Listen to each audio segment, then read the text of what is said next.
natakot siya, nanakbo siya, ayun. Kasi may ahas eh. Nakita nung ahas na nanakbo siya, inakbo siya kayo ng ahas. Pati sabi, habol-habol ko siya ng ahas. Well, pati ba siya pinagdadaan at tinatakbuhan na road? Rock road, mga, ba, mga wakwangin, mga pato-pato. Ako na habol sa kanyang ahas, sabi ng pamangkin ko. Nakakita raw siya ng pamatpat. Dinampot niya, ayun. Pamalo ba? Dinampot ng pamangkin ko. Pamatpat, yung pamalo. Nung madampot niya raw, tumakbo siya. Tapos nakakita raw siya ng puno ng nyog. Nagtago raw siya sa puno ng nyog. Ayun, nakita raw ng ahas na nakatago siya sa puno ng nyog. Tumakros na raw ahas. Natakot din baka mapalo siya eh.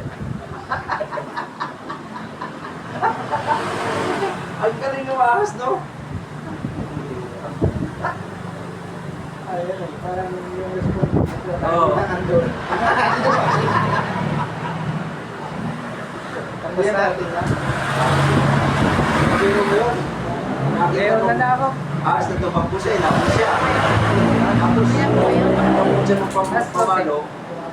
Nagtago siya sa puno ng nyog. Nakita ng ahas.